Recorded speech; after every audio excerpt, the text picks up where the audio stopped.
Perawat cantik tuan muda arogan. Bab 006. Kamu nggak kuliah? Tanya Reza. Hari ini tak ada jadwal kuliah. Aku sengaja datang ke sini karena ingin mengakui sesuatu, ucap Sharon. Apa yang ingin kau akui? Bisakah kita hanya bicara berdua saja? Sharon bergelayut mesra di pundak Reza. Reza menghela napas. Lani, tolong tinggalkan kami berdua. Titah Reza. Baik, Tuan. Sepeninggal Lani, Sharon menangis seraya berlutut di kaki Reza. Dia mengakui kalau selama ini sudah berselingkuh dengan Josh. Tapi lalu menyadari kalau hatinya memang hanya untuk Reza meski Reza buta. Reza terdiam. Dia heran kenapa tiba-tiba Sharon berani mengakui perselingkuhannya. Aku buta, andai kau tidak mengaku, aku tidak akan tahu. Iya, tapi hati ini tak tenang. Aku merasa bersalah sudah berkhianat dari tunanganku, jawab Sharon terseduh. Benar-benar mengeluarkan air mata. Reza tergugu. Lah percaya dengan permintaan maaf Sharon. Jangan menangis di depanku. Aku lemah jika melihat seorang wanita menangis, ucap Reza meraba wajah Sharon dan menyeka air mata Sharon dengan ujung baju panjangnya. Aku serahkan padamu. Entah mau kau lanjutkan pertunangan ini atau tidak. Tapi yang jelas, aku menyesal. Dan aku sudah memutuskan hubungan dengan Josh. Sharon tertunduk pilu. Dia berakting dengan sangat pintar hingga membuat Reza percaya dengan sandiwaranya. Reza diam sejenak. Ia merasa ucapan dan permintaan maaf Sharon benar-benar tulus. Andai Sharon tidak berterus terang pun, dia tak akan tahu karena buta. Tapi ternyata Sharon mengakui semuanya. Kenapa kamu memilihku padahal aku jelas-jelas buta? Pertama karena perjodohan. Kedua, aku merasa nyaman bersamamu. Aman dan terlindungi meski kamu tak bisa melihat. Kamu benar-benar menyayangiku, bukan? Sharon membelai rambut dan wajah Reza dengan kedua tangannya. Sekali lagi Sharon berakting sangat sempurna hingga Reza benar-benar jatuh dalam perangkap Sharon yang sudah mengetahui dirinya tidaklah buta. Lani masuk ke kamar Reza membawa mango smoothie yang dipesan tuannya itu. Sini, biar aku saja. Sharon mengambil nampan. Ia menyodorkan gelas smoothie beserta sedotannya pada Reza. Lani sedikit heran melihat Sharon yang tampak ramah padanya. Aku juga mau, kayaknya seger. Rajuk Sharon. Lani kembali keluar kamar. Sayang, apa Lani merawatmu dengan baik? Sepertinya kamu menyukainya. Bukan karena dia masih muda, kan? Tanya Sharon. Dia masih muda atau sudah tua memang aku bisa lihat. Sahut Reza. Maaf aku sedikit cemburu. Lani gadis yang manis dan kau memberikan gelang emas permata untuknya kemarin. Ada alasan khusus aku memberinya gelang. Aku memang menyukainya. Dia tulus merawatku. Untuk apa? Cemburu dengan gadis bodoh sepertinya. Dia itu sebetulnya sungguh menyusahkan aku. Andai dia tidak tulus, sudah ku berhentikan dia. Tapi aku menyukainya, tutur Reza. Menyusahkan bagaimana maksudmu? Ya dia menyusahkan saja. Aku harus menangani kehidupan pribadinya hanya agar dia fokus merawatku. Tak apa-apa sebenarnya. Dia hanya bodoh saja. Selebihnya dia tulus bekerja di sini. Sharon mengangguk. Dia tak ingin bertanya lebih jauh. Tak ingin membuat mood Reza yang sedang bagus karena berhasil memaafkannya dirusak lagi hanya karena sedikit rasa iri pada Lani. Apa yang harus kulakukan untuk menebus kehilafanku? Tanya Sharon memainkan surai di dahi Reza. Jadilah kekasih yang baik. Itu sudah cukup. Kalau aku tidak melanjutkan kuliah, apa kau masih mau menikah denganku? Kenapa tidak kamu lanjutkan? Aku malas. Untuk apa kuliah? Uang mama dan uangmu sudah sangat banyak sekali. Sharon mengeluh dan merajuk. Reza menyukai kejujuran, apapun itu. Dia menyukai kejujuran Sharon yang sudah mengaku berkhianat. Sekarang Sharon pun mengaku malas kuliah karena alasan yang dikemukakan Sharon.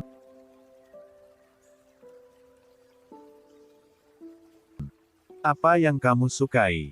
Tanya Reza. Kamu. Sharon meniup wajah Reza. Reza pada awalnya tidak setuju dengan keinginan Ajisaka yang menjodohkannya dengan Sharon. Tapi saat pertama bertemu, Sharon tidak munafik.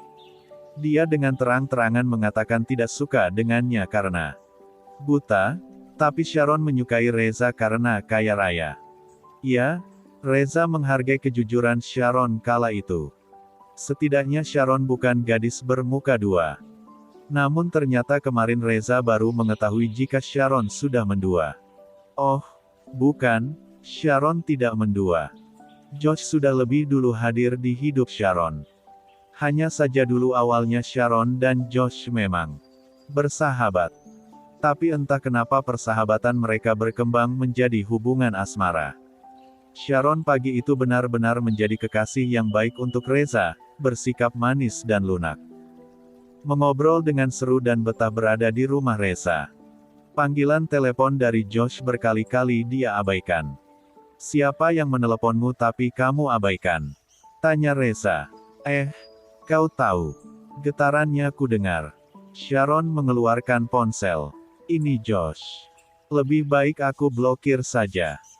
Sharon langsung memblokir nomor Josh sengaja di sebelah Reza agar Reza melihatnya. Kenapa diblokir? Aku sudah putusin dia kemarin. Kau serius? Sungguh. Tidak sedang berdusta. Aku sebutkan nomornya, kau boleh tanya langsung. Tantang Sharon. Untuk apa? Tidak usah. Tolak Reza. Biar kamu percaya. Ya, aku percaya padamu, ujar Reza. Tapi jangan kau nodai kepercayaanku lagi. Karena jika itu terjadi, aku sungguh tak ingin lagi mengenalmu. Percayalah, aku sungguh-sungguh kali ini. Sharon menjatuhkan kepalanya di bahu Reza. Harum rambut Sharon menguar. Reza diam saja. Tidak membalas sentuhan tangan Sharon di dadanya yang bidang. Kemana rencana bulan madu kita nanti? Tanya Sharon. Reza diam. Sebetulnya ada banyak pekerjaan yang harus dia urus ke depannya. Kalau kita menunda bulan madu apa kau bersedia? Kenapa ditunda? Masih ada banyak pekerjaan yang harus aku urus. Meski sekarang aku tak bisa melihat, tetap saja pekerjaanku sebelumnya harus aku tuntaskan. Siapa yang membantumu? Susanna. Kau mau membantuku? Sharon menggeleng. Kuliah saja aku malas, apalagi berjibaku dengan pekerjaan. Makin ruwet pikiranku. Oke, tak apa-apa. Reza, aku mengantuk. Tidurlah di kasurku. Nanti itu akan menjadi tempat tidur kita. Selama aku tidur, kau mau kemana? Ke ruang kerja. Baiklah. Sharon naik ke tempat tidur Reza. Dia benar-benar tertidur. Reza pun mengintai Sharon dari ruang kerja. Tunangannya memang benar-benar tak melakukan aktivitas apapun selain mendengkur. Tuan, semudah itu Tuan memaafkan Nona Sharon. Ujar Susanna lirih. Aku harus mengikuti permainannya. Biarkan saja dia percaya kalau aku sudah luluh dengan permintaan maafnya. Pernikahanku dengan Sharon murni karena bisnis. Tapi, Tuan bilang Tuan menyukainya. Memang, aku menyukai kejujurannya saat pertama bertemu. Kelebihannya hanya memiliki wajah yang cantik. Selain itu dia hanya gadis pemalas, senang menghamburkan uang dan sibuk mendua. Apapun maunya akan kuturuti. Pertama, aku tak bisa menentang perintah papi. Kedua, dilihat dari sisi mana saja, kerjasama dengan perusahaan Tante Deina memang sangat menguntungkan untuk usaha yang baru aku rintis. Jadi apapun tingkah Sharon saat ini aku hanya perlu memakluminya. Susanna mengangguk berulang kali memahami ucapan Reza. Lalu bagaimana dengan Lani? Tanya Susanna. Kenapa dengan gadis bodoh itu? Tanya Reza tak mengalihkan tatapannya dari layar monitor. Tadi dia memecahkan guci kesayangan Nyonya Sherin. Suara Susanna memelan. Reza menoleh. Apa? Kenapa dia? Selalu saja membuatku pening anak itu. Susanna menyodorkan tablet pada Reza. Di sana rekaman CCTV diputar ulang. Tampak Lani sedang berjalan seraya terus melihat ke layar ponsel. Lalu kucing Angora yang memang ada di rumah Reza melintas. Lani terkejut, ia melompat seraya berpegangan pada guci besar di depannya. Maksud hati menghindari si kucing, tapi dia kehilangan keseimbangan, berpegangan pada guci dan keduanya jatuh. Keningnya serta sikutnya terkena pecahan guci. Lani tampak meringis lalu cepat bangkit dan panik melihat pecahan guci berserakan. Reza memijat pelipisnya. Kenapa dia selalu mengacau? Rutuk Reza. Tapi kenapa Tuan masih saja mempertahankannya? Suzana bertanya balik. Karena dia bodoh. Sahut Reza seraya menyugar rambutnya. Suzana mengernyit seraya memiringkan kepala tanda heran dengan jawaban Reza. Panggilkan dia kemari.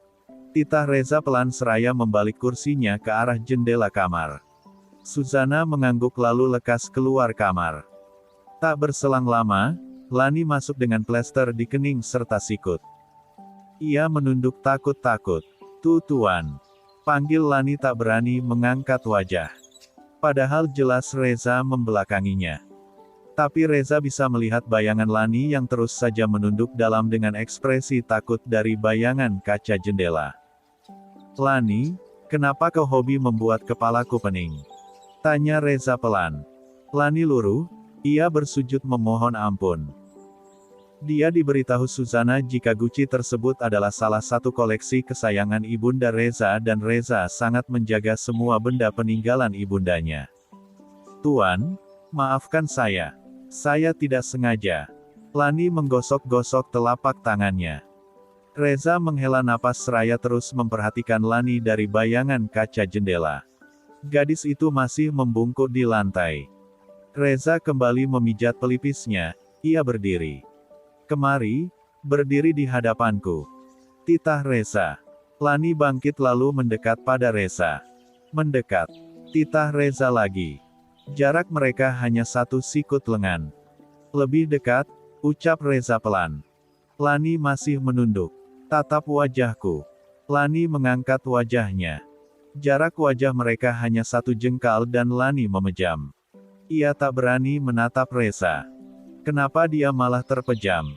Aku jelas-jelas buta tapi kenapa dia tampak ketakutan sekali? Keduanya saling merasakan hembusan napas masing-masing. Hangat. Reza menelisik wajah Lani. Jauh di sudut hati, ada yang menggelitik hati Reza saat melihat Lani dari dekat. Perlahan Reza menyentuh dagu Lani. Lani semakin kuat memejam. Embusan napas Reza terasa semakin dekat di wajahnya. Kak, kalian sedang apa? Suara Sharon yang tiba-tiba sudah ada di ruangan kerja Reza mengejutkan Lani dan Reza. Reza dan Lani terkejut. Untung saja Reza tidak refleks menoleh pada Sharon. Reza malah menoyor dahi Lani dengan telunjuknya. Aku sedang memarahinya karena sudah ceroboh memecahkan salah satu guci kesayangan mamiku. Reza meraba-raba meja mencari tablet. Lihatlah, Sharon. Sharon mendekat melihat apa yang ingin ditunjukkan Reza. Meski hatinya masih sangsi dengan pengakuan Reza. Wajah Reza dan Lani tadi begitu dekat dan ekspresi Reza saat menyentuh dagu Lani bukanlah ekspresi amarah. Reza, kamu bisa melihat video ini? Tanya Sharon. Bagaimana bisa? Jawab Reza. Lalu kamu tahu video ini bagaimana? Suzana yang memberitahuku, aku hanya bisa mendengar suara guci pecah dan racauan gadis bodoh itu. Lani sendiri sudah menjauh dari Reza dan hanya bisa menunduk. Sharon tersenyum dalam hati. Terus saja kamu berbohong, Reza. Aku akan pura-pura percaya jika kamu memang benar-benar buta. Lalu hukuman apa yang kamu berikan pada Lani? Tantang Sharon. Gajinya selama 3 bulan aku potong setengahnya, sahut Reza. Lani diam saja. Reza mau tidak menggajinya sekalipun Lani bersedia. Yang terpenting ibunya aman dan tetap mendapatkan perawatan di rumah sakit. Tentu saja Sharon belum mengetahui hal itu. Kamu, keluarlah. Titah Sharon pada Lani. Lani membungkuk hormat. Diam di tempatmu, Lani. Kau, Sharon, siapa kamu berani memerintah Lani keluar dari ruanganku? Aku tadi yang menyuruh Susana agar Lani datang ke ruang kerjaku. Sayang, aku kan calon istrimu. Aku punya hak juga memperlakukan dia sebagaimana statusnya di rumah ini, sahut Sharon sedikit terkejut karena Reza berani menegurnya di depan Lani. Tapi Lani bekerja untukku dan bukan kamu yang memberinya gaji. Lagi pula kamu belum sah jadi nyonya di rumah ini. Kamu masih orang lain jadi kamu tidak berhak memerintah Lani seenaknya seperti tadi. Dia memang aku suruh ke ruanganku untuk membereskan berkas-berkas yang berantakan. Tandas Reza. Sharon cemberut. Ia mendelik tipis pada Lani yang masih saja menunduk. Iya, aku minta maaf sudah seenaknya, cicit Sharon mengalah. Sialan kau, Lani. Kali ini kau boleh besar kepala karena Reza membelamu. Lihat saja nanti setelah aku jadi nyonya rumah ini. Aku pastikan kamu benar-benar menyadari statusmu yang hanya seorang pembantu. Sharon mengancam dalam hati. Lani, kamu lihat kabinet di sebelah kirimu. Di sana banyak berkas yang tidak runut. Kamu bilang pernah bekerja sebagai sekretaris di perusahaan developer selama 3 bulan. Pilah dan pilih semua dokumen di kabinet itu dan kelompokkan jadi satu bindel sesuai isinya tentang apa. Kamu bisa? Tanya Reza. Bisa, Tuan. Oke, kerjakan sekarang. Sharon, ayo kita ke taman. Biarkan Lani bekerja dengan tenang. Reza meraba-raba kursi mencari tongkatnya. Lani sigap memberikan tongkat pada Reza. Kulit tangan mereka bersentuhan. Jika dalam film ada adegan slow motion saat kedua kulit Reza dan Lani bersentuhan, maka memang seperti itu. Entah kenapa ada sesuatu yang berdesir di antara keduanya. Tipis memang tapi cukup terasa. Sharon menggandeng Reza keluar ruangan sambil tak lupa tersenyum manis pada Lani. Selamat bekerja, ujar Sharon melambai pada Lani lalu menjatuhkan kepalanya di bahu Reza. Menandakan kepemilikannya atas diri Reza. Lani yang memang berpikiran lurus tentu saja hanya balas tersenyum dan mengangguk hormat. Dia tidak merasa cemburu sedikitpun dengan sikap mesra Sharon. Hanya saja merasa aneh karena Sharon kali ini datang sendirian, tidak bersama Josh. Seo. Malam hari setelah Sharon pulang ke apartemen Josh, ya Sharon mampir ke apartemen Josh hanya untuk menjelaskan sesuatu. Kamu berani memblokir nomorku. Protes Josh. Sorry, Hon. Aku terpaksa. Aku seharian tadi bersama Reza. Oh, jadi sekarang kamu lebih mengutamakan perasaan calon suami butamu itu. Cibir Josh. Dengarkan aku dulu. Reza tidak buta. Josh diam sesaat. Tidak buta? Tanya Josh heran. Sharon mengangguk. Dia hanya berpura-pura. Josh mengernyit. Kenapa? Sharon mengedikkan bahu. Entah. Aku juga belum tahu pasti kenapa dia berpura-pura buta. Dari mana kamu tahu ternyata Reza bisa melihat? Sharon menceritakan apa yang ia ketahui tentang Reza.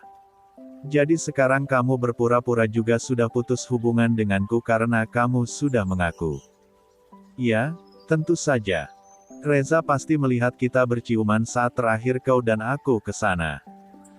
Aku harus mengaku telah berkhianat dan meminta maaf agar dia tidak merasa dibohongi. Reza menyukai kejujuran, sepahit apapun. Itu, jelas Sharon. Jadi kamu benar-benar akan menikah dengan Reza Darmawangsa? Tanya Josh. Ya, tentu saja.